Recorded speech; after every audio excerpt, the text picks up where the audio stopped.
Welcome back to another episode of Did Syd Barrett, and in this episode, or what will I hope be a pair of episodes, I want to discuss the question, did Syd Barrett The Wall by Pink Floyd? Now, I want to break this up into two different episodes. The first episode is just going to be about the film. I'll discuss the music a little bit from the film The Wall, and then in the second episode that I hope to come out with not too far down the road, I want to discuss the lyrics specifically, although I might discuss a little bit of them here. I do want to also run through the album, The Final Cut, which is kind of a collection of songs that really weren't included in The Wall. So I'll do that in the second episode. So I have a few things to run through before we get started. Now, the first one is corrections. I normally run through corrections, and there are a few that I would like to run through. Now, if you haven't been watching up to this point in time, that's fine. You probably can still get most of the material that I'm going to cover. But I do suggest you go back and watch some of the other episodes, including the Peeling Syd series, if you haven't already. The first one is from the Peeling Syd series. I've been thinking about the song Apples and Oranges, and for some reason, that Peeling Syd Barrett episode of Apples and Oranges has done pretty well. I don't really know why some episodes do better than others. I feel after like episode 4, where we did The Boy and the Lion, from that point on, I tried to be pretty consistent with delivery. Just, I guess, certain topics are more interesting to people than others. Now, something that came to me later is, of course, that the apples and oranges, as we mentioned, might be a form of Cockney slang or a joke involving Cockney slang. Instead of apples and pears, he's using apples and oranges. Of course, it is possible, I realized afterwards, that this could also be a reference to drugs. And in that case, the apples and oranges could be just using the A and O, and in that case, perhaps a reference to amphetamines and opiates, which would be a little bit distressing, but I would say that that's something that hadn't really come to me until recently, so I'm just going to throw that out there. Perhaps that's the reason why A and O is being used. Now, the second group of corrections that I want to discuss is I've been discussing in the Peeling Syd series, but for continuity, I'll restate it here. One is that the Run Rabbit Run reference in Dark Side of the Moon could be a variation phonetically of rabbit versus Barrett. So they use the same phonetic sounds, the R, A, B, the E, and the T sounds. So when, if you are of the mindset that perhaps Mr. Barrett had something to do with the writing of the lyrics, there's a possible reference there of going down to be in a hole and forgetting the sun, which forgetting the sun also, of course, could be the spotlight or the sun, the good life. So that came to me later, and I've referenced that already in our Peeling Syd series, but because that was involved with Did Dark Side of the Moon, I want to make sure that I have it here for continuity reasons. Now, there is something else that I find a little bit interesting, and that is that there is a mole reference that is tied to, it's Jim Morrison, I believe.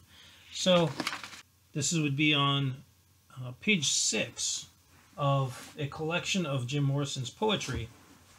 And this will become evident, and you may be wondering, why would I include Jim Morrison in the kind of preamble as a quote from him?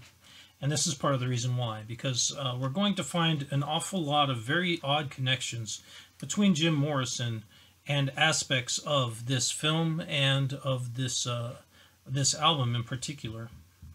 So page 6 of The Lost Writings of Jim Morrison, Wilderness, Volume 1. This is, let me give you a little bit of information, Vintage Books, Division of Random House in New York. And this is copyrighted in 1988. So consider that. Copyrighted much later than Mr. Morrison's death, and of course later than the film More. And of course, not More, but The Wall. So the Wall album, which was released in '79, and the film, which followed up, a screenplay written by Mr. Roger Waters, attributed, at any rate, 1982. And here's a part of a poem that Mr. Morrison wrote. As the prisoner blinks in the sun like a mole from his hole. And he's discussing a moment of freedom that's tied to a first trip. A psychedelic reference, certainly. So we have another kind of an idea, an interesting connection between the idea of a rabbit running down a hole. We've mentioned this before in Did Syd Barrett Dark Side of the Moon, but here it is in Mr. Morrison's poetry as well.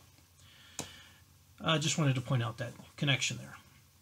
Now, one last thing as a correction that I'd kind of like to point out is that Voices, who made a comment quite some time ago, mentions in our Did Syd Julia Dream episode that someone apparently had posted that they spoke with Mr. Waters, and he may have said something along the lines of Julia Dream wasn't his song or something like that. And I don't know. I mean, it's all hearsay. So all I can do is kind of point out the influences, and people kind of have to make up their own minds. I will say, in Mr. Waters' defense, that currently, I mean, he's getting pretty old.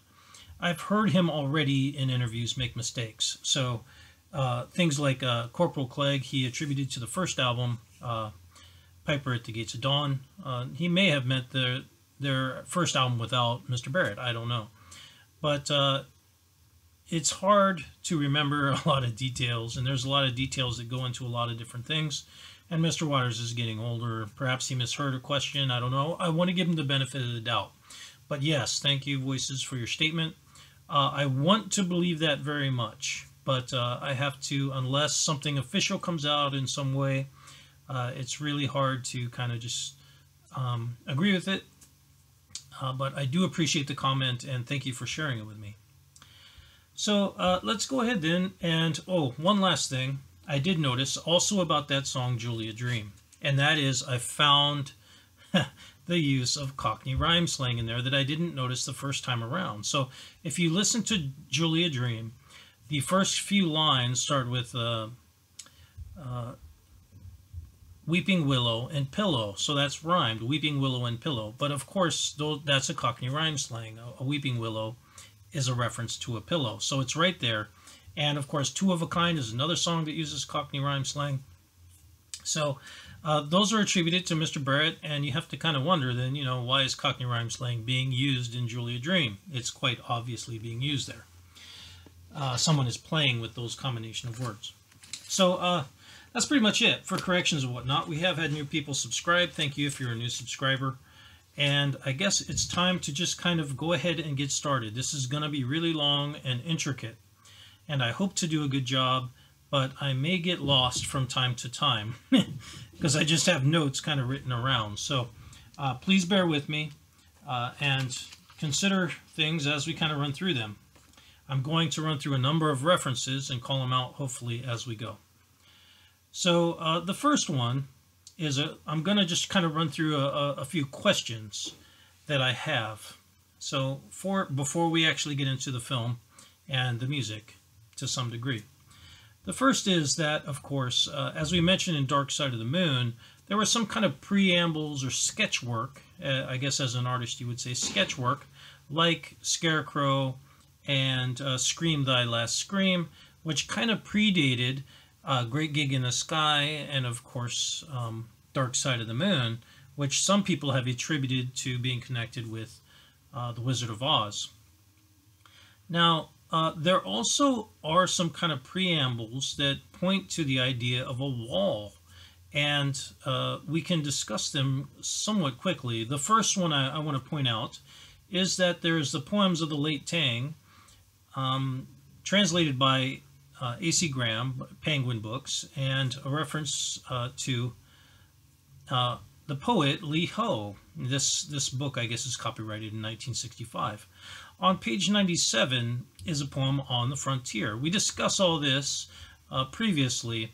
I believe that we discussed this in the Did Syd More. And here it is again. So, on the frontier, there's a reference to being on the Great Wall in 1,000 miles of moonlight. Now, that sounds extremely similar to the 1,000 miles of moonlight later line that I believe is on Cirrus Minor from the More album, and which is a beautiful album, by the way. Also is a poem called Don't Go Out the Door, which says something along the lines of, witness the man who raved at the wall as he wrote his questions to heaven. Somewhat of a, I guess you could say, a reflective thought process, someone who's raving at a wall. But if you are familiar with the wall, then perhaps that would be a little bit interesting to you. Now, another thing that is, I guess, tied to the idea of a wall is contained within the Beatles song Hide Your Love Away from the Help album. And of course, in that song, they specifically say that they turn their face to the wall. So there's another reference to a wall there. This wall idea keeps kind of coming up. Perhaps it was popular at the time, a popular conception, I don't know. But these topics have been previously touched on by the band and by other bands like the Beatles. So there's a reason for continuing that idea, I suppose, in some people's minds. Now, another question that a lot of people have is what exactly was Syd's relation to the band? And that's something that I've been struggling with as well. So one of the things that I would like to point out is Mr. Chapman, I believe. I'm looking at page 272 to 273. He references Syd and Roger Waters going to the O'Connell's wedding. And that I guess they had gone together. And this is kind of around the time that Pink Floyd was struggling, or just afterwards. And this Seamus O'Connell fellow mentions that Syd was fine, and eventually he just kind of slipped away to go to a pub with his mother, and with Seamus's mother, I assume. And that's interesting. It's a reference to drinking, of course, but it's also an item of note to me because it seems like, that Syd and Roger Waters were both comfortable still hanging out at that point in time. Another reference that kind of makes me question his relationship with the band is stated on page 397, and I'm not sure, I think this might be from Mr. Palacios' book, but I'll put it up here. And someone bumped into Mr. Barrett at a Dark Side of the Moon show. So, apparently he was hanging out backstage, and the band perhaps didn't know he was there. So why is he hanging out at Dark Side of the Moon shows? I guess some folks could say, well, he's just jealous or something. I don't know. But that is interesting to me that he's hanging out around backstage. And he still seems to be involved with the band to some degree, even though they're in the Dark Side of the Moon stage. We've discussed all this in Did Syd Dark Side of the Moon. Now, the last thing that I'll kind of point out is I believe on page 400 is a reference to Mr. Barrett signing a release with EMI of some kind. So there's a business deal that's being reworked, and this is afterwards. I'm not sure exactly what year it is, but I assume it's around the same time as the Dark Side of the Moon stuff is kind of going on. So that's interesting timing, isn't it? That they would have Mr. Barrett reworking a contract or re-signing a contract around the time of Dark Side of the Moon. So what is his relation to the band? Well, it seems to still be stable to some degree, although he hasn't supposedly been playing with the band for a number of years. This would be like 5 years. And there still seems to be an acceptable level of interaction between the individuals. And here's one more thing just for you to consider. On page 208 of Mr. Chapman's book, Gilmour, specifically Mr. David Gilmour, states that he was invited by Nigel Gordon to join the band. And that's Syd's friend. That's Syd's old friend. So why is he being invited by Nigel Gordon to join Pink Floyd? A little bit odd, wouldn't you say? So, let's ask the question then, if he seems to be okay with Mr. Gilmour, and perhaps even had something to do with Mr. Gilmour coming into the band, what exactly is going on. Another aspect of this, I guess you could say, is that in Mr. Palacios's book, I believe, page 413, there's someone who's a neighbor of Mr. Barrett's around the time of the early 80s who specifically recalls Mr. Waters yelling and having like 20 to 40 minute screaming sessions that he wanted to kill Roger Waters for some reason. A little bit odd. Of course, the early 80s would have been just after the album had been released, but prior to the film being released. And on page 353 of Mr. Chapman's book is a note, of course, that the band split not long afterwards, and that Rick Wright was kind of pushed out of the band, or attempted to be pushed out of the band, and the band would split up and would enter a period from 1984 to 1987 of a long, protracted legal struggle. So we have this really strange combination of events, in my opinion, which indicate that there is a falling out, but it isn't really happening until the 80s. And oddly enough, that's around the same time that the whole band is having a falling out. So why is Mr. Barrett, if he's not associated with Pink Floyd, suddenly angry at Mr. Waters? Now, we have to remember, Mr. Barrett had been living in hotels and other places, and he wasn't, I guess you could say, noted as being some lunatic that was screaming how much he hated everyone for the last 15 years. So why is he suddenly angry? There are only so many reasons why someone would get angry with someone. Obviously, if they had something stolen or were double-crossed. But you have to kind of wonder, when did it happen? It's very hard to be that angry with somebody for 15 years, in my opinion. So it would appear that this is something that had happened relatively recent to that time frame, the early 80s. So let's ask something, another question, my fourth question, which is it possible perhaps then that Mr. Barrett was involved with some things and perhaps he had bigger ideas, or are there indicators that Mr. Barrett had bigger ideas and things that he wanted to do in life? There are numerous indicators that he may have had much bigger thoughts in mind. So Mr. Chapman's book, I believe, page 210, it's either 210 or 220 or 270, I can't read my handwriting for sure.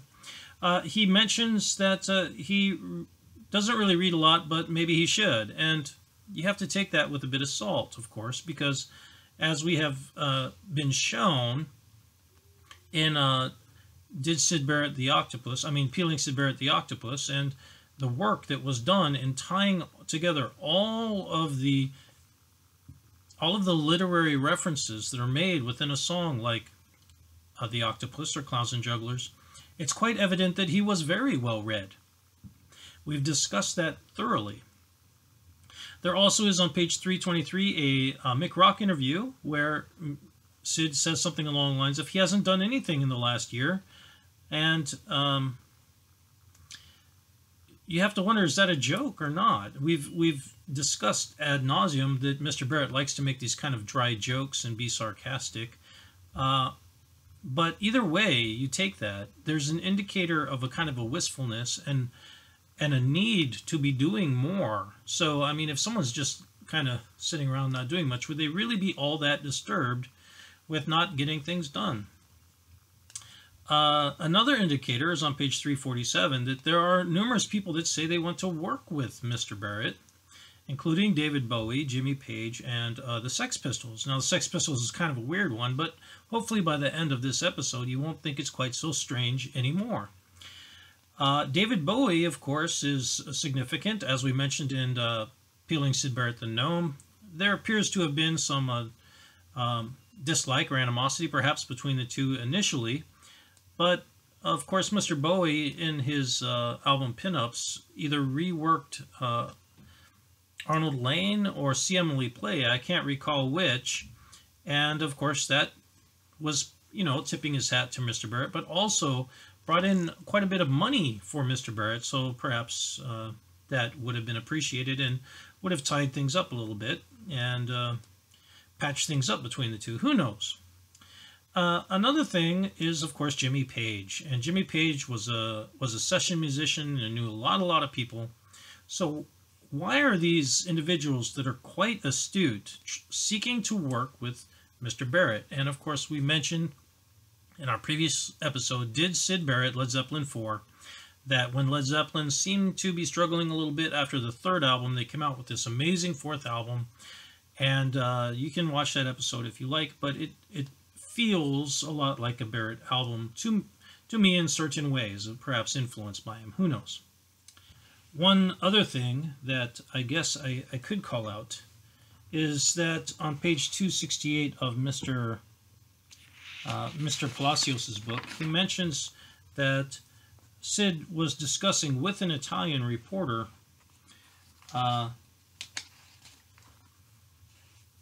his thought process, and he discusses that they're kind of trying to establish an anti-establishment, anti-consumer kind of line of thought, something that isn't just changing fashion, but ultimately changing the way that people really view the world, so that you don't judge people by the suits that they wear. The clothes that people wear don't really matter anymore.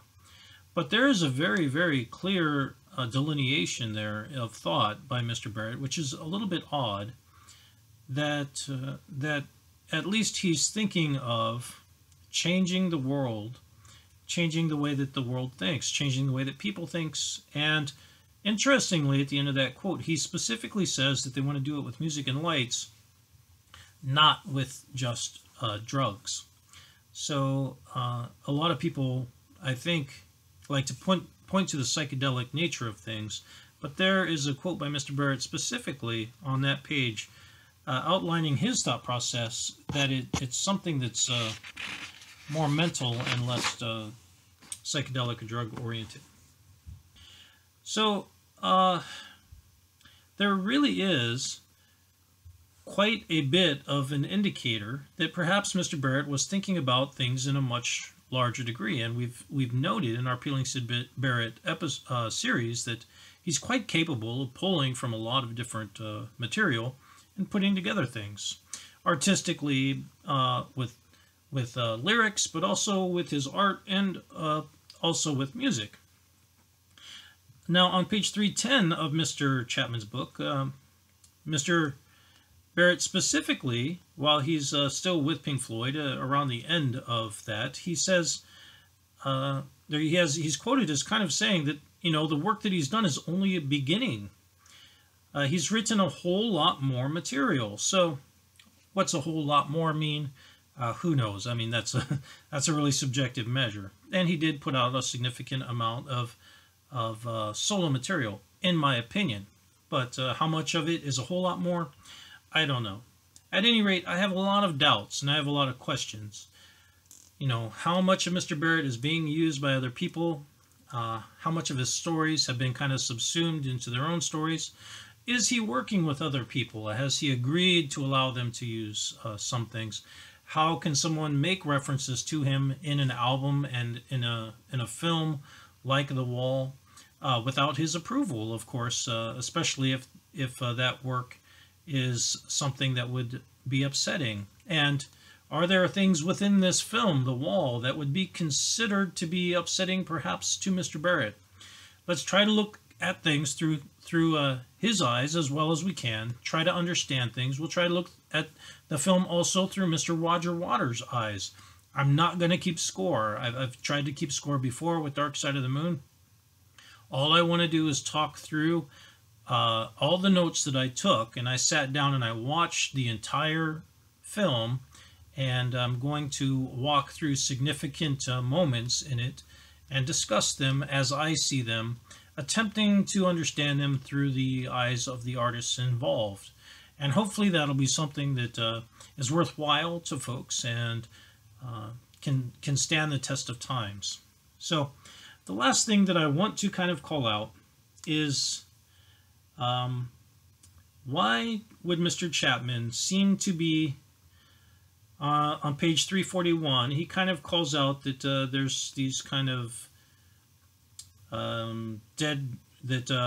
conspiracies like McCartney died, and that there's aliens, and that Syd wrote all of the post-1968 material. I don't know. I don't know why Mr. Chapman would kind of intimate that Mr. Barrett had written post-68 material. Why is that so hard to consider? I don't think that anyone would say he wrote all of it, but certainly if you've been following along, you can say that there seems to be an influence of him in a significant amount of material. So how much of it is him directly or indirectly, I don't know. You'll have to decide on your own. My question really is, why does Mr. Chapman seem to think that that isn't really possible and downplay it? I can't really answer that. I don't know. I have to admit, after going through this Did Syd series and the Peeling series, that it appears to me that he may have been working with a number of people. So at least it's feasible. I mean, people have telephones, don't they? So yeah, certainly did in the 60s. At any rate, I've wandered on I've gone on quite enough of a preamble. Let's go ahead, and I want to start pulling at this film kind of point by point. And I want to I guess I want to kind of go ahead and consider what some of the things are that are being discussed in this film. Now, the shot opens with an off-angle kind of look at a hotel and a hotel hallway, which is strangely kind of sickly green lit. And, of course, that immediately makes me think of Mr. Barrett, because he was given to staying at hotels, and I don't know that anybody else was. So that immediately makes me think of Mr. Barrett and would seem to be an influence of him. Now, the second thing that I want to point out is the song that's kind of playing there, Christmas Comes But Once a Year. So that song is actually a song that is sung by Vera Lynn. Now, it was written by Michael Carr in 1937, who is a British writer. I think a lot of Americans wouldn't be familiar with that particular aspect of the song, but of course Vera Lynn also is one of the songs on the album, so for whatever reason it's important to someone. The name of the song is The Little Boy That Santa Claus Forgot, and that kind of Christmas and Christmas idea and the little boy being forgotten are noteworthy, of course, because Mr. Barrett had called Apples and Oranges kind of a Christmassy song, so he has an inclination towards Christmas. Jug Band Blues has the winter reference.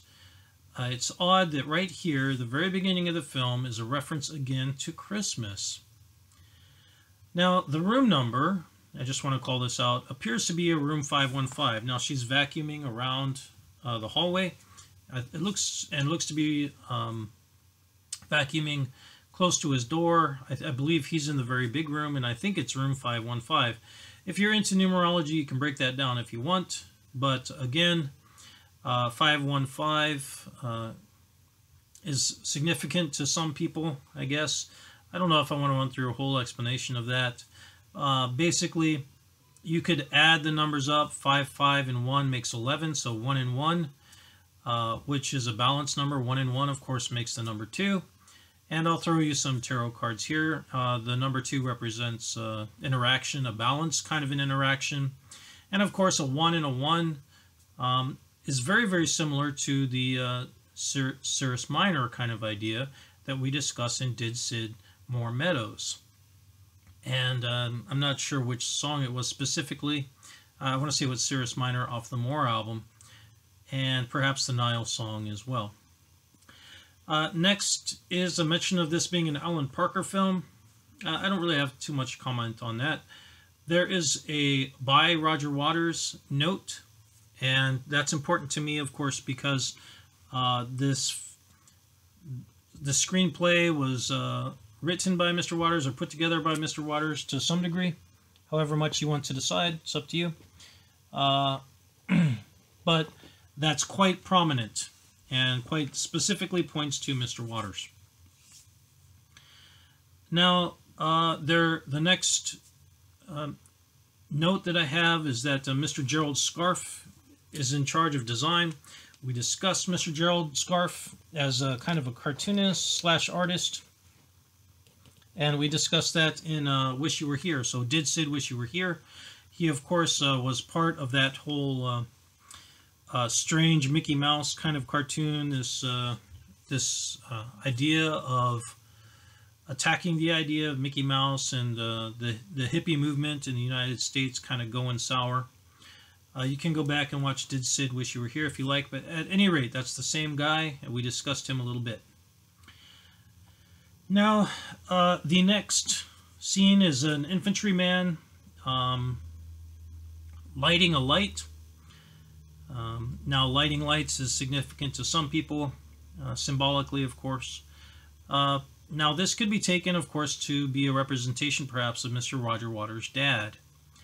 Now, if you're not familiar with Mr. Roger Waters' story, his father did die in World War II, serving with the military. And I don't know exactly what he was doing.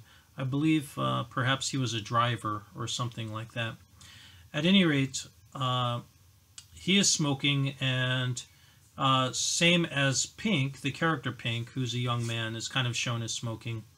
And this connection between smoking and being male and everything else is kind of called out in the song I Can't Get No Satisfaction, where Mick Jagger sings the lyric that can't be a man if he doesn't smoke the same cigarettes as me, which is a little bit odd that it's also being relayed here in this film. Of course, this film followed up that song by many years. So,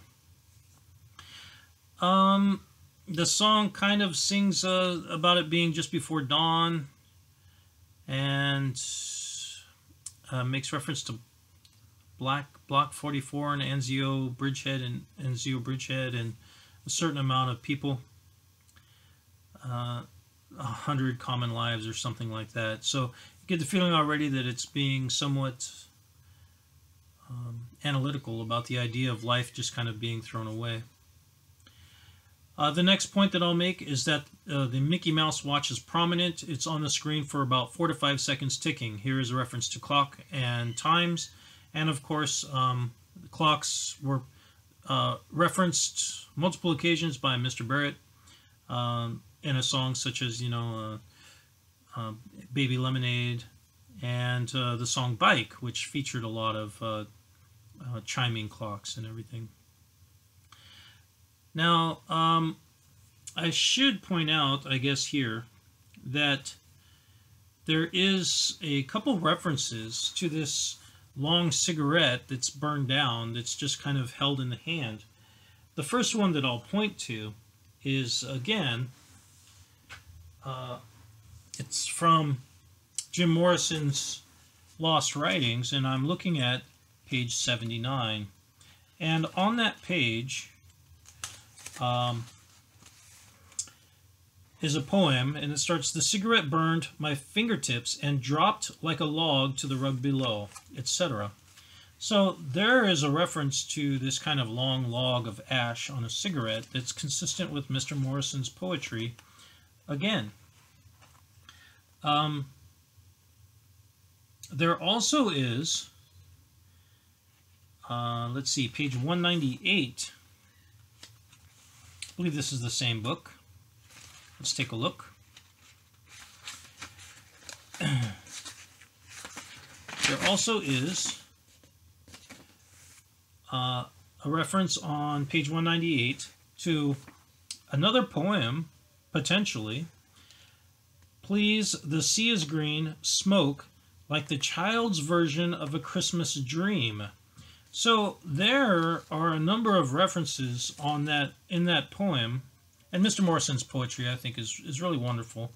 But of course, "the sea is green" or "the sea is not green" is sung in Jug Band Blues. But here is the combination of smoke and a Christmas dream or Christmas idea that's tying in some of the same ideas, oddly, that we have here in this film. Just kind of a side thought, I suppose. So let's continue on. The next thing of note that I have is that we see Pink, and he's kind of crying. We get our first look at him. He's kind of in shock. If you notice, he has elastic bands that seem to be on his boots, and of course there is a song later about having elastic bands on their feet, so it looks like anyway that those might be elastic bands. Now the next scene is a combination of doors crashing and a chain being pushed open and the fans being symbolically superimposed with soldiers. So you have this kind of a war versus a concert kind of a feel to things, and they also kind of point to the fans and charging the stage, but also there looks to be a drug raid with cops. And if you notice, there are prominent sales statements for things like soda in the background. So commercial advertisements quite strong in the background for a number of these scenes.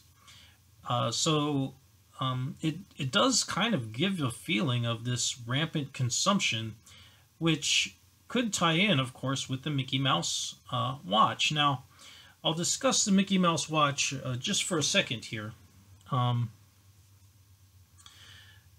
This same symbol was, of course, attacked by David Bowie in his song, I believe, Life on Mars, that Mickey Mouse had grown up a cow.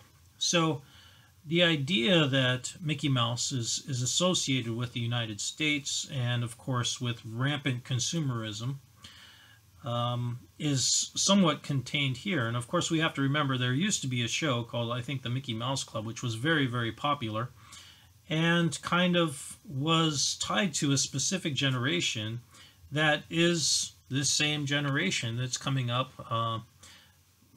the boomer generation, really, the generation that kind of was part of the hippie movement, but also the counter hippie movement, and kind of bought into this whole Mickey Mouse idea of consume, work really hard.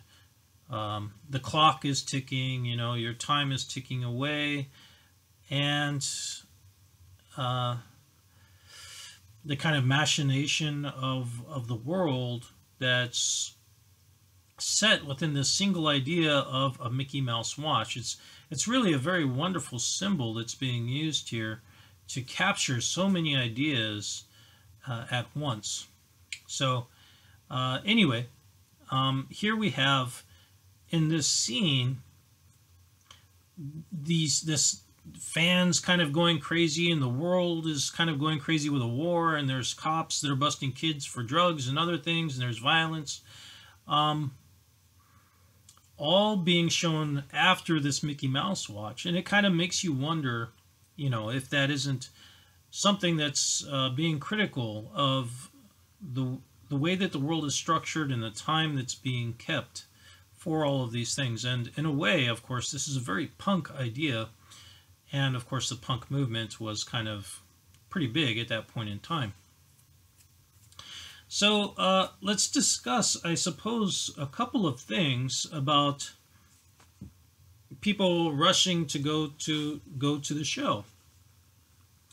The first one that I want to point out is on page 188 of the same poetry book by Mr. Morrison.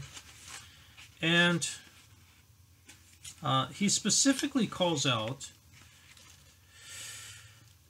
to have just come wondering if the world is real, is sick to see the shape she's made of. What wandering lunacy have we soft created? Now, what soft created can mean, I don't entirely know. But I will say that perhaps it's a reference to things just kind of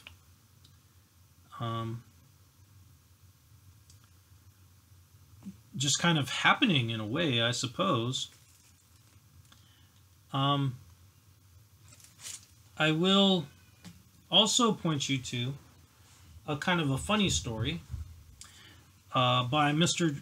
Morrison, and this is from No One Here Gets Out Alive, and this is on page 215. On page 215 of that book is relate a story of this kind of confrontational interaction between Jim Morrison and the people that had come to see them play. And the crowd was kind of acting up, and he's kind of yelling at them, you know, to be quiet and whatnot. And he asked him, you know, why are you here? Why are you here tonight? And people didn't really answer. And apparently, you know, he kind of caught him off guard with his confrontational attitude.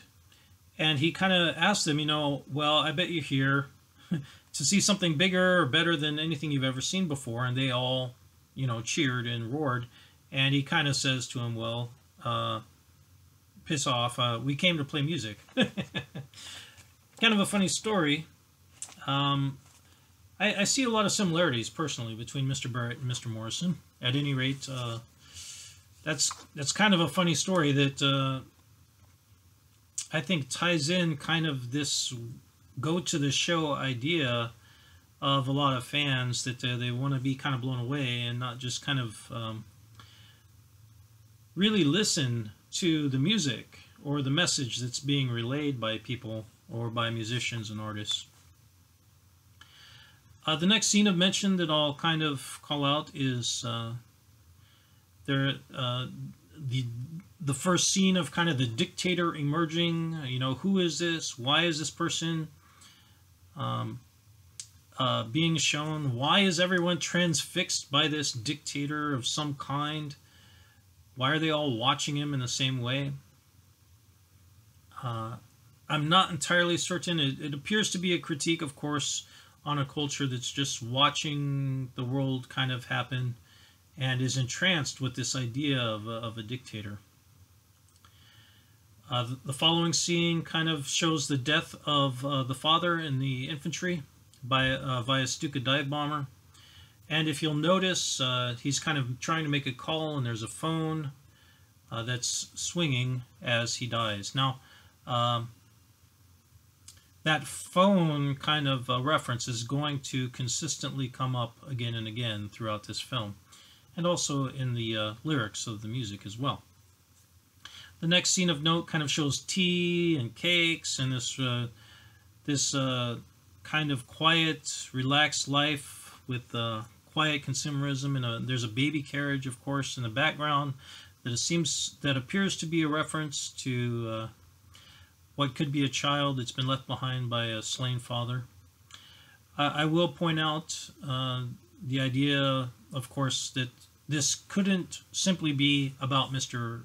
Barrett, because his father died when Syd was a teenager. So this very, very, very likely is simply a story of Mr. Waters and trying to understand things perhaps as a child and never really knowing his father.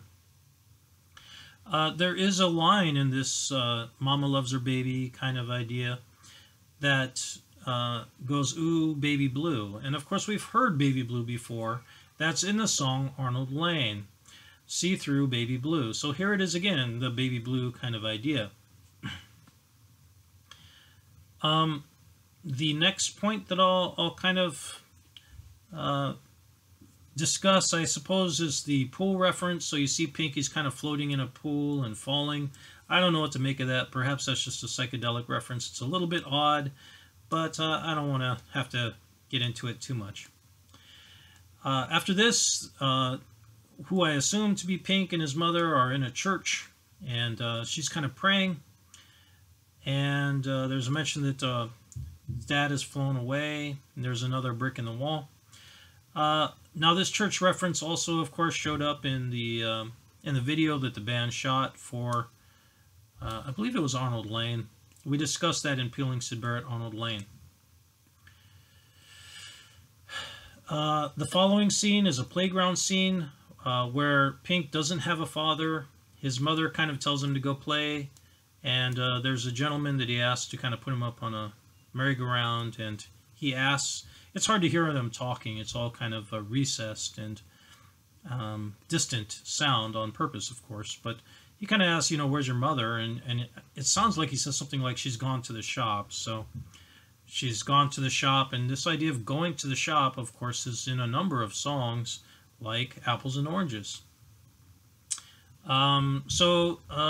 Somewhat sadly, the boy, Pink, tries to swing alone, but he's just rocking in the swing. It's kind of funny to, it's not funny at all, actually. It's just kind of strange to consider what it was like as a child trying to swing, doing the same kind of motion, but having no idea how to swing.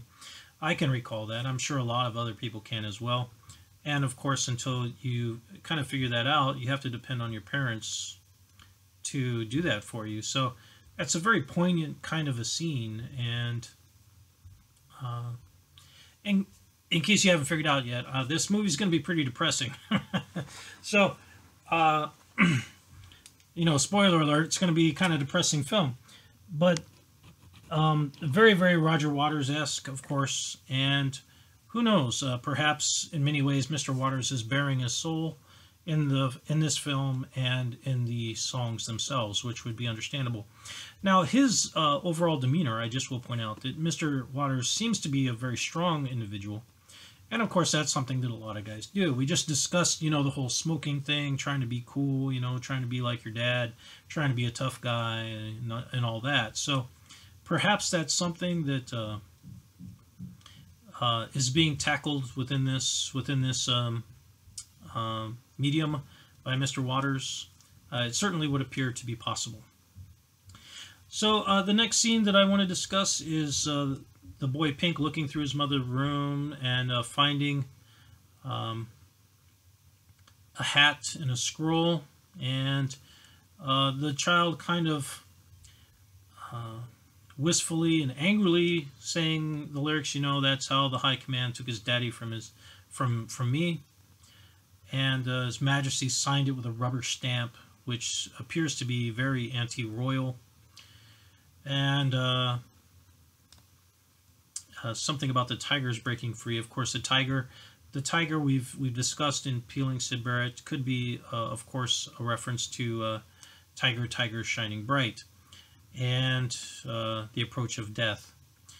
Of course, it could also simply be a reference to tiger tanks, which the Germans had.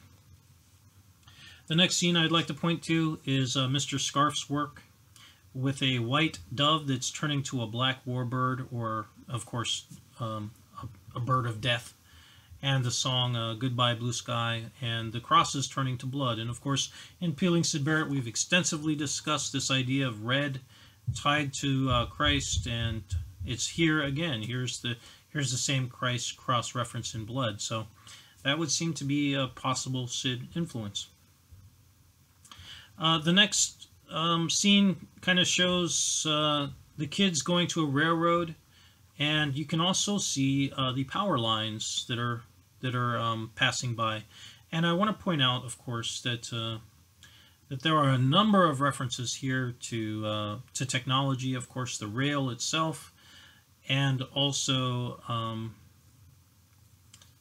electronics for power, electrical lines, but also telephones. So there's a meat grinder there. So we've discussed the various, I guess you could say, difficulties of modern society and the Holocaust. And what do you know? The train passes by, and there's all these hands kind of reaching out from the train. It is extremely reminiscent of the idea of these modern society trains hauling people off to be taken to meat grinders, which of course is reminiscent of the Holocaust. I will give you a reference now to Miss Sylvia Plath from Colossus. Her poem, The Thin People, and this is on page 32 of Colossus. And of course, the thin people, they are always with us. The thin people, meager of dimensions as the gray people. On a movie screen, they are unreal, we say. It was only a movie. And a war making evil headlines, etc., etc. So we have mentioned, of course, that Sylvia Plath in here has a poem entitled Grantchester Meadows. Here is a poem called The Thin People, which is reminiscent of the Holocaust and the terror of the modern world that views people as chattel or cattle to be hauled around on rail and murdered. It's referenced here in this film. I do kind of have a question. The teacher then is introduced, this kind of mean teacher. And by the way, throughout this film, the accents that people use throw me off, and I'm not sure that everyone is consistently the same person. One of the things that throws me off is that his mean teacher appears to be Scottish, and I don't really understand why they would be making that there. Why would they be showing this person as being mean if they're Scottish? Perhaps it's a reference to a particular teacher, I don't know, but it's a little bit odd that you would have this film that appears to be largely English/American, and this mean teacher is speaking with a Scottish accent, but whatever. Okay, so the next scene that I'll kind of point to is the marching, and again, we have the clock behind the teacher, and we have discussed already to some degree the importance of the clock. I will point you to another poem by Mr. Morrison, page 157 of his book. And what does he have to say, you wonder? Let me read you a part of it here. The velvet fur of religion, this is page 157, the polish of knife, handle, and coin, ... keep going, the universe of organic gears, the brain is filled with clocks and drills and watered-down drains. He's discussing the graveyard, tombstone, gloomstone, all of these ideas tied to, well, you just have to read it on your own. But this is noteworthy to me, of course, because Velvet, Velvet Bride, Velvet is referenced in a couple of Mr. Barrett's songs, and of course it's also referenced in Julia Dream. Polish, or polish, funny one there, isn't it? Polish of a knife handle. One of the things that I've often wondered is what is meant by a Polish dawn, waking up to a Polish dawn, and I believe that is in Bertie Hop. I'll put the song here. And of course, the brain being filled with clocks and drills, etc., is called out there as well. At any rate, a number of strange imageries that are called out in that poem that are also kind of being called out again here in this film. So let's continue.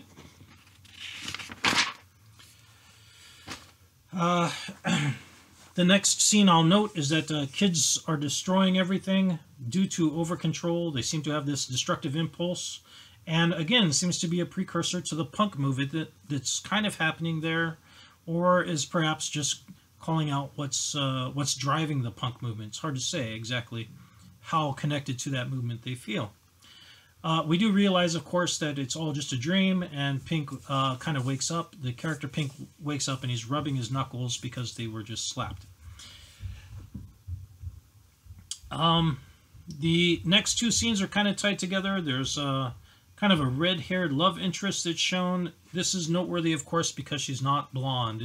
And we've noted the blonde connection to many of Mr. Barrett's songs. So of interest there is that this person is red-haired or amber-haired, I guess you could say. And again, we have another phone reference. So a call being made with no answer. Something seems to be wrong, and Pink is trying to call. Now, I will point you to more poetry by Mr. Morrison. Guess what? Yeah, there's more poetry in this book, The Lost Writings of Jim Morrison, that seem to tie in with this film quite a bit. It's very odd to me. Orange County Suite, page 142. I used to know someone fair. She had orange ribbons in her hair. Such a trip, hardly there. Loved her the same. The next page, 143. And she lived with us. We broke through the window, knocked on the door. Her phone would not answer. Yeah, but she's still home.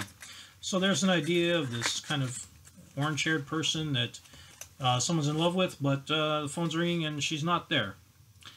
Whether you want to think that's just a coincidence or not is up to you. The next scene that I'll kind of point to is him kind of having this memory of love. as a boy is watching the girl kind of next door and smoking. And the song Mother is playing. Mother, do you think? Drop the bomb, etc. Now, his love interest kind of comes home. I assume this is the same woman now. She looks different to me on numerous occasions, although she does seem to consistently have this kind of orange or red hair. Which is a little bit odd, of course, because in our Peeling Syd Barrett series we mentioned the numerous blonde references, so there seem to be quite a few red hair references here, which could be different iterations of different women, but they're all having red hair, which could be a fixation, of course. Now, one of the lines is, "Am I really dying?" which is a little bit disturbing, of course, because that's the same line that's used in the song Julia Dream. Now, there also is a reference in that song, or a lyric, that mentions that Mom won't let you fly, but she might let you sing. What exactly that could be a reference to, I don't know, but you could say that that's possibly a Syd Barrett reference, I don't know.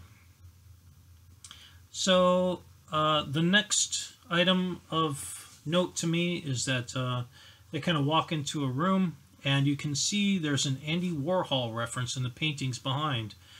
This kind of printing method that he used to color things is in the paintings in the background. She kind of mentions, she says something along the lines of, "Do you remember me? I'm from the registry office." I don't know if that's a joke or if this is a different girl or what. I don't know what's going on. But it's very, very odd. And we'll kind of see why here in a minute, of course, because the next scene has something to do with the peace movement, and there's a lot of nuclear disarmament kind of stuff going on, which seems to be American. So why is Pink in America? Why is Pink an American? I don't know. I don't know exactly what's going on. If you watch Peeling Syd Barrett, Apples and Oranges, one of the things that the only thing that I can think of is that this is kind of discussing perhaps something that was going on during the America tour with Mr. Barrett. I don't know that that's happening, but it definitely seems like it could be happening. You'll have to watch Peeling Syd Barrett, Apples and Oranges to kind of understand that. I would like to point out, of course, that in Mr. Barrett's letters, he did have a drawing, a very simple sketch of an atomic bomb going off with the word like the end or something like that. And, of course, Andy Warhol also did the same. Now, this would be like a metaphor within a metaphor, that you would have this connection to Warhol with Warhol's works and concern with nuclear or atomic weaponry that's being referenced here through a shared experience of some kind. So who would make that connection? Well, someone that knew Warhol. Who would know Warhol? Roger Waters or Syd Barrett? Of course, you're welcome to your own opinion on those things, but Syd Barrett was the artist. He was the one that was versed in art and had studied it. Mr. Waters had been an architect. And although I do have a lot of respect for Mr. Waters, I think he's a very intelligent person, and used to have things very, very well put together in his head. And is a very conscientious person, and of course he is on record in a number of interviews making political statements. So he may have been concerned with this politically, of course. I think he's quite a political animal, and that goes a long way back in his history. But you decide whose influence you think is happening there. Again, the next scene kind of shows this hanging phone with no contact. And then the next scene after that shows a payphone with people talking in what appears to be U.S. English. So there's no accents, it's American accents. And they say calling Mr. Floyd to Mrs. Floyd, and she says he hung up again or something like that. Again, you'll have to watch Peeling Syd Barrett, Apples and Oranges if you think that there's something going on there or not. Then begins Mr. Scarf's kind of flowers, his animation, which is really well done. I think even to this day, I watch it and I think, oh, that's pretty interesting kind of how he puts things together. But I do have a number of notes, and this might take a little while to go through, but I would like to go through all of them. So, the first one is, I believe it's page 222 of No One Here Gets Out Alive. And that has to do with the idea of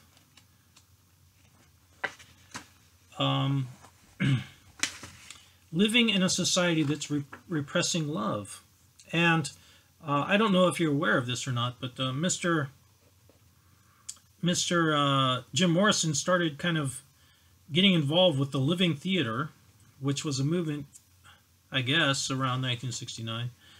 And he was quite interested in. And some of the portions of the Living Theater happens to be things like, this culture represses love, I'm not allowed to take off my clothes, I'm outside the gates of paradise, etc. And then the police would kind of break up these, I don't know what you would call them, shows of some kind, I suppose. At any rate, this kind of an attack on sensuality by society perhaps is being addressed. I will also point you to Howl by Mr. Ginsberg, who we've discussed previously.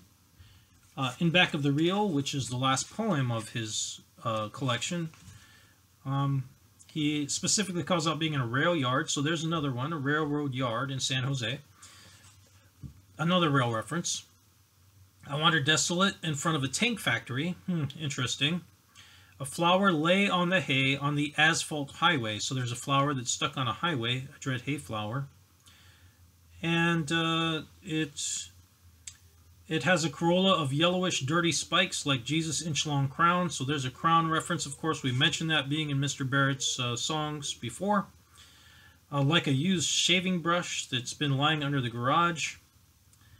This yellow flower. And then a statement that this is the flower of the world. So a flower that's been twisted. It's no longer a beautiful, wonderful flower, but a twisted form of a flower. Page 11 of Mr. Morrison's poetry. He says, let's see. He says,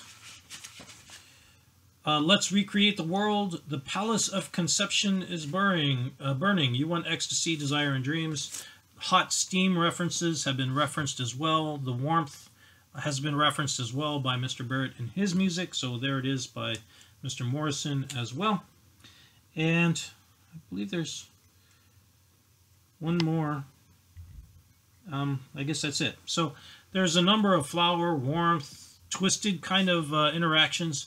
We've discussed that perhaps Mr. Barrett was struggling with this. Here's a kind of a form of war of the sexes that's perhaps tied to the era of liberality and feminism versus male dominance. This war of the sexes that's occurring at that time and may be referenced, and may also be generating unnecessary grievance between people involved.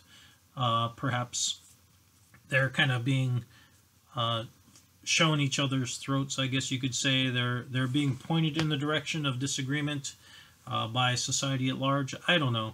You'll have to kind of decide on your own. But there's a lot going on there in that cartoon. They play the song Empty Spaces between people. Then comes a wall. So here comes a wall of consumer goods. It's very strange. It's full of cars and other things to be consumed. And they sing the lyrics more and more and more. And of course, More is the album that we is one of the albums that we discussed. So again, if you believe that Mr. Barrett had something to do with that album, there's again this idea of consumerism. I will point to the idea that this child becomes corrupt and becomes violent. The implication is, of course, that it's not being nurtured, but it's being brought up in consumer and a consumer mentality, and even the church itself is kind of broken. The church is turned to some kind of like electronic grenade shape. It's very odd. I'm not sure exactly what's being represented there, but it does seem to be critical of those establishments. So let's see, I have a note here for a reference. Let's see what we've got. Yes, so Sylvia Plath and Colossus, she has a couple of poems that I want to point to really quick. On page 39, she has a poem called I Want, Open Mouth, the Baby God, Immense Bald Through the Baby Head, Barbs on the Crown of Gilded Wire, Thorns on the bloody Rose Stem. So there, again, is a Christ-like reference, and it's being twisted in a way. And for many people, we start out being very selfless creatures, and we're taught to become selfish and violent by the society or culture that we live in, or we can be taught those things. And perhaps that's a reference to the negative impact of consumerism and greed and violence. She also has a poem, interestingly, on page 82 called The Stones. Quite a depressing poem. This is the city where men are mended. I lie on a great anvil, the flat blue sky circle. Flew off like the hat of a doll. When I fell out of the light, I entered the stomach of indifference, the wordless cupboard. The little children come to trade their hooks for hands. Dead men leave eyes for others. Love is the uniform of my bald nurse. The food tubes embrace me. Sponges kiss my lichens away. There are so many references within here of this kind of a cold idea. Love is the bone and sinew of my curse. Of course, bone and sinew are lyrics that are used by Mr. Barrett as well in another song that he has written. So, coincidence or not, you decide. So, let's continue on. Now, there is a kind of a nebulous female form which matches oddly this kind of drawing that Mr. Barrett has made, and I'll show you the drawing here. Now, you can find this drawing in this book Barrett. It's one of a number of lost drawings by Mr. Barrett. It appears to be a very rough outline, pink kind of a. There's a certain kind of a, I don't know what you call it, a certain kind of an art form that involves just kind of dripping ink. But you can see that the shape appears to be perhaps of the outline of a liquid formatted woman's breast, which very, very roughly corresponds to this set of liquid feel artworks made by Mr. Scarf. So obviously Mr. Scarf is putting this together. Obviously he kind of, but where are the ideas coming from? Here's an indicator that this may have been an idea that Mr. Barrett was already working on. You'll have to decide on your own, but look in the background, ask yourself, where is this painting? Where did it go? Why is it gone? Why is that coincidence there? I don't know. You'll kind of have to decide that one on your own, I guess. Now, they play the song Young Lust, and you see executives are kind of having fun. There's groupies kind of, and you see a blonde American. So here's a blonde, you know, and there's a distant voice, and the song One of My Turns comes on, and there's mention of love turning gray and someone being older and colder. And then Pink kind of loses it, and he smashes a bunch of stuff. And you say, why is he losing it? You know, he's holding all this in. Well, it's somewhat preempted, perhaps, by her numerous statements of how much she likes everything. So perhaps he's smashing them specifically because she likes them. There are a few things that I would like to call out really quick.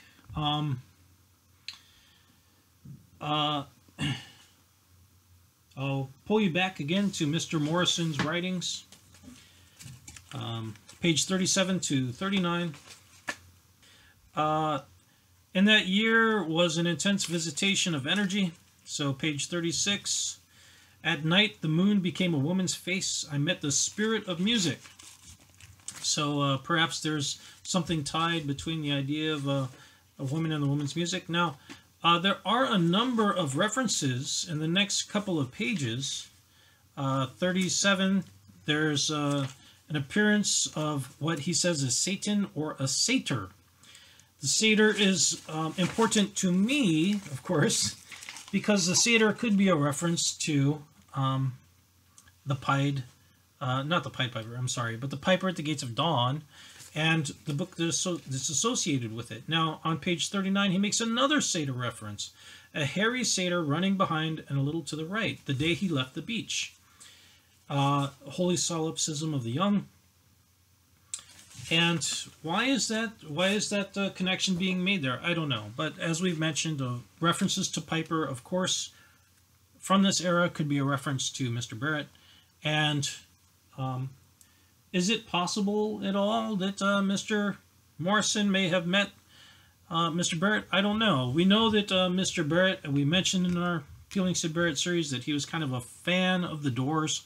Did you know that Jim Morrison was a fan of Pink Floyd? He's on record as saying so. If I can find the video, I'll link it here. He also traveled to England to watch Pink Floyd play. I believe that was after Syd had already left the group. But he also spent some time living in London. Did you know that? What years exactly he was there, I don't know. But he had been there, and I believe Pamela was living there for a little while. Now, this is important because of the next scene. There is kind of this panoramic view of an area that looks like a city, and it could be LA. I don't know. I kind of wonder. This is just my own question, you know. While Pink Floyd was touring, if Syd really did like the Doors and they were in California, is it possible that he met and hung out with Jim Morrison at all? I don't know. I'd like to think that they did, kind of exchange notes. Who knows? Who knows what's going on? At any rate, I have a note here of number 8. Another poem by Mr. Morrison. I'm on page 7. It's called L.A. America. L.A. America. Cold treatment of our Empress. L.A. America, Frozen Heart. L.A. America, Soldier's Doom. L.A. America, Nighthawk. Nighthawk, of course, is a fairly, perhaps that may be a reference. Not only is this a critical kind of an eye on America itself, which is very similar to Howl and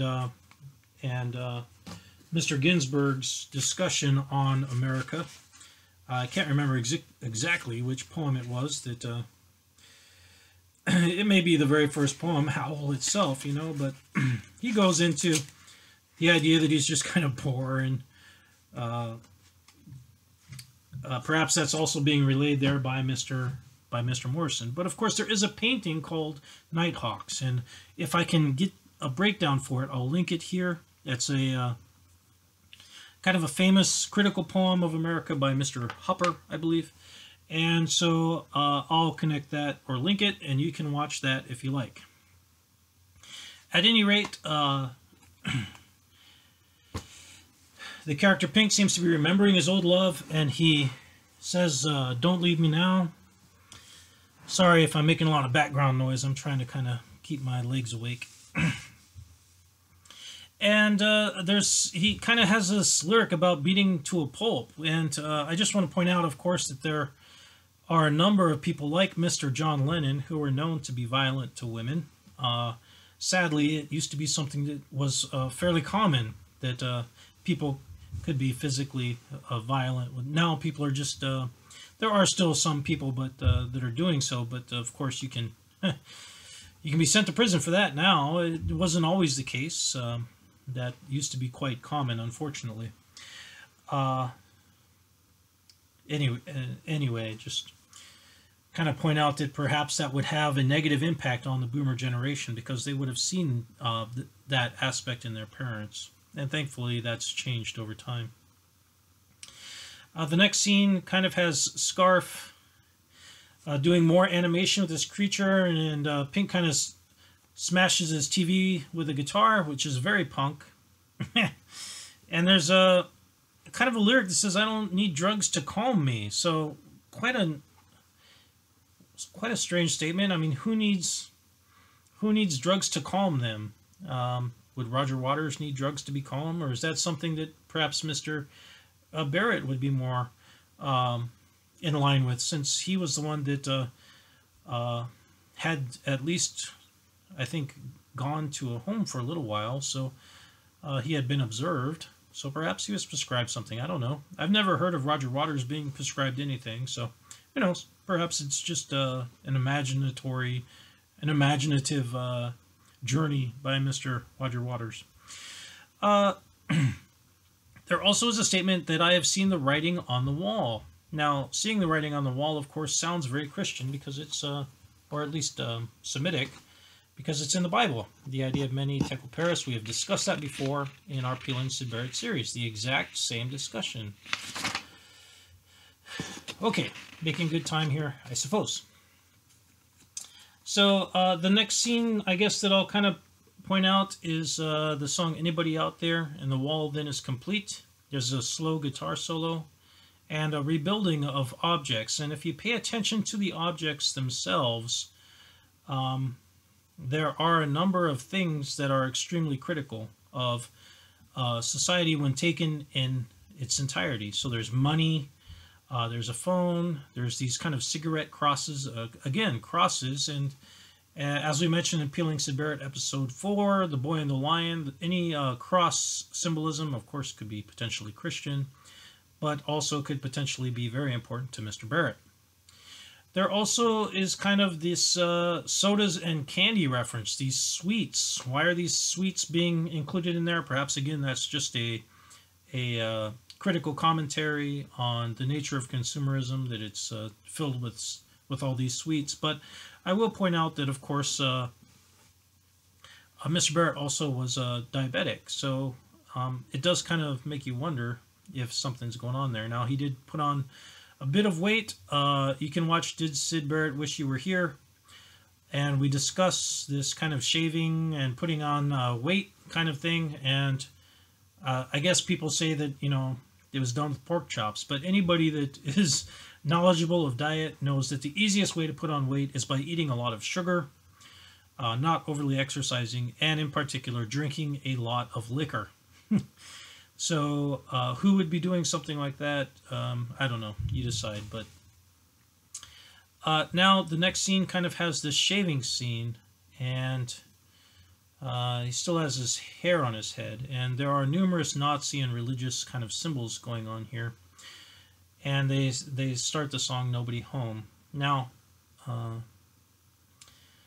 I will point out, of course, that in "Wish You Were Here," we mentioned that Mr. Barrett showed up to those sessions, and he was largely shaved. So, is this something that perhaps this particular reference would have been upsetting to Mr. Barrett? I'll just point out two things that, through my eyes, perhaps may have been upsetting to Mr. Barrett.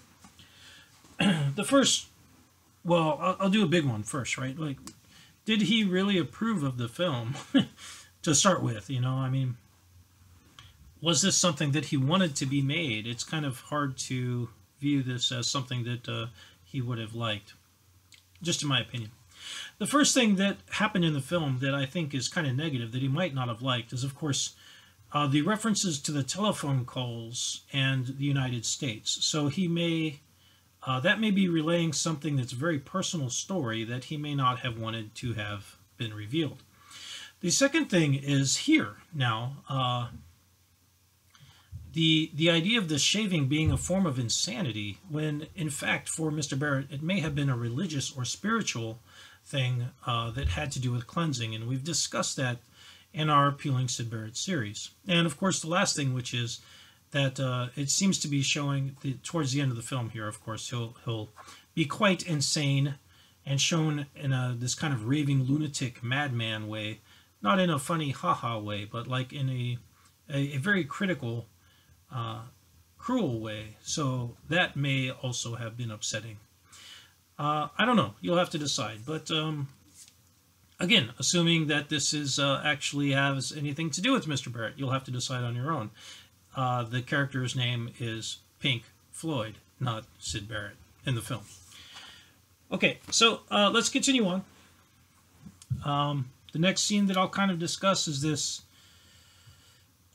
He's kind of wandering around, the boy is, and he finds all these cots. And I see all those cots, and immediately it makes me think of Momentary Lapse of Reason, of course. The cover has pictures of all these beds on it. And eventually the boy finds this insane version of himself. But Momentary Lapse of Reason, what a strange choice for a title, wouldn't you say? And then the cover has all these pictures of beds. And here, in this film, there's all these beds. Just a thought. Now, here's an aside, if you haven't been paying attention, but there are discussions happening on the televisions during the course of this film. And there are interesting things that are being said. One of them is something like the car didn't even stop, which sounds like, you know, somebody got hit by a car and the car didn't even stop, which again could be a critique on society, but also there is a discussion about there's some military guy that's kind of welcoming his dog, and these people have English accents now, and he has apparently named his dog, which is a black dog, an N. So he's using the N word. He says, "Hey, N word, old boy," you know, blah blah, and it's very casual, which of course wouldn't fly at all anymore, but again could be a very, very specific critique on race. And the reason for that is, of course, that we'll find out here in a little bit, this attack on different types of people. And so this idea of racial equality could be stated in that very statement there, and we'll see it revisited here in just a moment. The song breaks into Bring the Boys Back Home, and everybody's kind of shouting it out, I suppose you could say. And then there's war imagery, and it shows kind of these fogs and these kind of spirits, which reminds me very much of Mr. Barrett's song Wolfpack, but also very, very similar to the old film Intolerance. And I just want to make a few notes about Intolerance as a film, and we've discussed this already in the Peeling Syd Barrett series, but here it is again. The seemingly atomic visual shot at the end of Intolerance, and also the three crosses at the end of Intolerance, which, of course, is very similar to Life of Brian, when you have this reference to the three crosses, which makes sense, of course. It's a common story that's known in the Bible, is Jesus being hung on the cross next to the two criminals. It's just odd that these similarities appear to be tied up in a film like Intolerance that also has a lot of the same themes that are being discussed in this film. Just my own opinion there. Okay, next is the song Comfortably Numb. They kind of get him up, and he's all, I guess you could say he's just kind of full of worms and corrupt. It's a disturbing, very disturbing scene. I won't get into it too much. There is a song that Mr. Barrett has sung about being in a car with all the lights going by. I'll put the title here, but it has kind of the same feel as the visuals that are being relayed in this portion of the film. The next scene that I would like to discuss is the boy finding this small rat, and of course Syd Barrett did a song called Rats, and he also talks about a small mouse that doesn't have a house, named Gerald. Perhaps it's similar. I don't know. You decide. At any rate, watching it this time, I noticed that it has a wound, kind of a red spot on the side. Perhaps that's why it's not moving around too much. And then it dies the next day. There may be a reference here to a full psychotic break. I don't know exactly what's going on. It looks like that the melting kind of idea of the character Pink Floyd in the car is perhaps it's a melting away of everything. I don't know. And then this person is reborn as a psychopathic dictator who is extremely similar to the Nazis, and you see people marching, and the marching of their feet sounds like a clock to me. So we've discussed modernity and the Holocaust as a book, and it seems to be relaying very, very well to the theme of this particular portion of the film. Now, this dictator, who I would consider to be almost like a false messiah, you can see the religious and cult symbols next to them, is even presented with children, you know, to kiss and hug and whatever else. And he sings about going to the show. All of this feels extremely similar to the wizard from The Wizard of Oz, that you have this entirely fake person now that people love for some reason, even though they're entirely twisted. So just want to point out that that's kind of an odd connection that I make anyway. He then goes on to attack everyone, and he's clearly anti-Semitic, anti-black, anti-African-American, says he wants to have everybody shot. There again is the cross, the arm symbolism, and you have to wonder if this isn't an overall assault on everything that is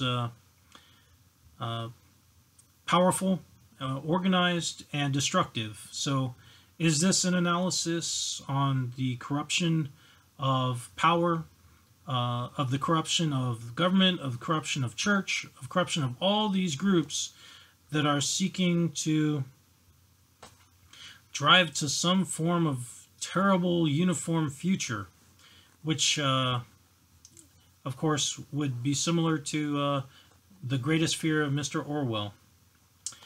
The next scene is has the song Run Like Hell, which is obviously a reference to the Kristallnacht.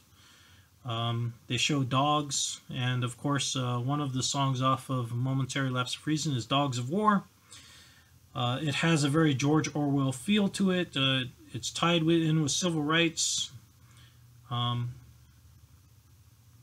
This idea of letting dogs loose on people is terrible, but it used to happen, and you don't really see it in the United States anymore, but we have to understand that worldwide these things are still happening, you know. And the scenes end with this attack on an interracial couple, which is terrifying. And finally, the next scene, Pink is at a toilet. He's just kind of mumbling. He has booze, if you notice, in his hands there, so there's a booze reference. Something I noticed this time around is the trial, the beginning of the trial. The judge is a cross-dresser. He's wearing like high heels. It's very strange. And the last art reference I'll make is the trial, the lips, which is very similar to, or it reminds me of de Kooning. And Mr. Chapman mentions that on page 127 that Mr. Barrett was a fan of Mr. de Kooning, so I have some of Mr. de Kooning's work, and he does have a specific painting that kind of reminds me of this. It has this kind of horizontal wavy line with what looks kind of like a face. It's Untitled number 23. And perhaps it was inspiration for this, I don't know, but we do have documentation that Mr. Barrett liked de Kooning. Here's something that's reminding me of de Kooning. These kind of flaming lips ideas, and of course the misogynistic relation between a woman's lips and the variations of them, I suppose. But that's all being relayed there. And that's pretty much my thoughts on The Wall. So this was a little bit scattershot, I'll admit. I wanted to tie all these ideas together, you know, kind of as well as I could. But I hadn't watched this film in a very, very long time. And as I've mentioned before, when I was a kid, I loved Roger Waters. I loved Pink Floyd. I didn't know necessarily all the influences of Mr. Barrett until I got older. specifically until I started running through all of these things. But I was very upset when the band broke up, and I blamed everybody except Roger Waters. Now I don't know if, anybody needs to be blamed anymore. I do kind of wonder, if people weren't just working together as well as they could. And I do feel the hand of Mr. Barrett running through all of this, and not just with Roger Waters, but also perhaps with Momentary Lapse of Reason as well. I don't know if I'll mess with that in the future or not, but there is one more point I would like to make, and that is that this film, for me, feels a lot like Oliver. This kind of orphan kid. And combined with the film Wizard of Oz, this wizard that is perhaps a little bit twisted. And I would like to point out that we discussed Iggy in her interview in the end of our Peeling Syd Barrett series. I want to say episode 38 or 39. And in her interview, she discusses meeting with Eric Clapton, and then they go meet with Lionel Bart and Brian Epstein, and that's really thrown me off for a long time. Why are they hanging out with Brian Epstein from the Beatles, and also Lionel Bart? Now, if you don't know Lionel Bart, he's the guy that put together the film Oliver. So, I don't know. I mean, Syd knew Iggy. Iggy knew Lionel Bart and these other people. How much did these people talk amongst themselves? How much did they work through ideas? How much did they discuss all of these things? I suppose some of that will never be known. So let's just go ahead and finish up, I suppose. I will finish up with just a few more ideas presented by Mr. Morrison in his poetry. If you're patient enough to listen to those as well. Page 137 is a poem. 136 and 137. Choose, they croon, the ancient ones, the time has come again, beneath the moon, beside an ancient lake. Under the moon, beneath the stars, they reel and dance, the young folk, led to the lake by a king and queen. Well, who would that king and queen be under the moonshine night? Well, you decide, but of course that could be the same king and queen from A Midsummer Night's Dream. Page 58 is another kind of an interesting idea that Mr. Morrison relays from Ode, New York Maidens. Everyone has their own magic. There is no death, so nothing matters. Perhaps that's a reference to his own form of spiritual eternity or certainty. I don't know. But the idea that everyone has their own magic or has their own magical ideas, their own subconscious, I guess you could say, is something that was being considered by someone like Mr. Carl Jung. I guess it's very similar in idea, and it's also very similar to the symbolism that's used by someone like Mr. Syd Barrett. Page 90 has this kind of free-form word association that's in a song like Word Song by Mr. Barrett. Death, magic, prison, garden, shelter, princess, etc. It's really well done. It has gold in it. I'm looking at this for words that are perhaps similar to the words from Word Song. The only one that I see that's similar is gold. Let's see, what else do I have connecting with Mr. Morrison? From No One Here Gets Out Alive. Let's see, on page 181 is a discussion of going to see a play called The Beard, and of course a reference to a poetry satchel that Mr. Morrison had that he would write down his poetry in. Reminds me quite a bit of the notebooks, of course, that Mr. Barrett would keep and would use. And on page 207 to 208 is a a sampling by Mr. Michael McClure. Apparently, Pam had left out some of Mr. Morrison's poetry, and he read through some of Mr. Morrison's poetry that would be included in the New Creatures later. And here's where they call out Mr. Morrison and Pam moving to London. But apparently Michael McClure thought the poetry was really good. And so there's at least a possibility that people were reviewing Mr. Morrison's poetry and that it was being circulated in private circles and people would kind of have readings of it prior to it being actually released for some reason. So who knows? You know, you decide on your own. Do you think that some of Mr. Morrison's poetry was used to help set up this film? If so, how? You know, who would have had contact with him or had access to his poetry? I don't know. You decide. But it certainly is odd that some of this lost writings of Jim Morrison really seem to strongly correlate to a number of images and stories here in this movie, the film for The Wall. You decide. Is that a little bit too much, you know, connections? I don't know. But if someone wanted to spend months and months putting together this kind of material, it wouldn't be too hard. I put this together in a couple weeks. So it certainly is something that I think someone with a wonderful mind would be able to do. I don't know if I could do it, but perhaps someone like Mr. Barrett could. So that's pretty much it. I do have some new subscribers. Thanks for that. Thanks for contributing to the conversations. I will mention that Serpent has made some comments, and I'll include those here, some new comments. Thank you. One of them is about having inspiration and trying to interpret other people's work or state or discuss it. And thank you for your comments, and I agree. I mean, it's a very difficult thing to do, you know, to consider someone else's work and to try and consider it and interpret it in certain ways without overly affecting it, to relay the possible sources, which are unknown, of course. It's very difficult to know who's influencing who and what all might be going on.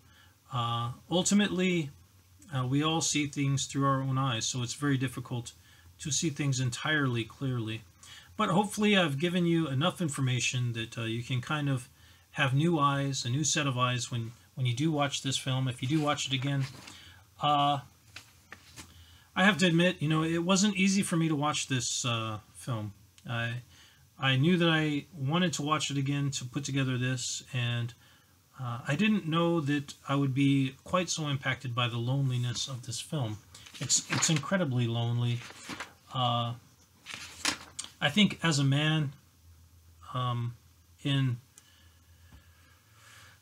think it's better now, definitely. But I mean, if you are from a previous generation, it used to be quite expected that men would be treated coldly, and that was acceptable, and emotionally coldly.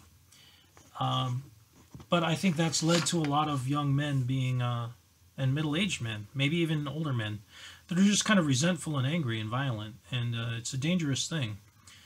I'm sure that happens with women as well. So of course, there are references to misogynistic and cruel behavior towards women in this film as well. But this, I have to really wonder. I have to wonder if we haven't reached a point now where people have realized that it's time to stop the cruelty, the unnecessary cruelty that we're visiting upon one another.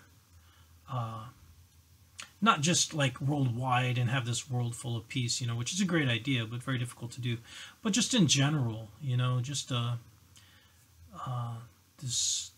this kind of selfish, greedy behavior that's causing a lot of, really a lot of problems, particularly in my country right now. Perhaps it's time for people to revisit the way they view the world, and to become a little bit more selfless, and a little bit more considerate in their demeanor. And perhaps that's something that's being relayed in this film. And I guess you'll just have to decide that on your own. At any rate, I hope you like this discussion. I hope it sheds some light on the material. I hope it makes the material more interesting. In many ways, I think the material is wonderful, and it deserves more consideration. And whether it was made 100% by Mr. Roger Waters, or 90% by Mr. Roger Waters, or 50%, I really don't care. They're all topics that need to be discussed. They show reflective thought, consideration, and the development of empathy. They are still topics that are very important today. They have yet to be resolved and corrected, and that's expected because they're difficult things to resolve and correct. So I suspect in another 100 years we'll still be dealing with these same issues to some degree. At any rate, that's all for today. I hope you enjoyed this, and I'll talk to you later.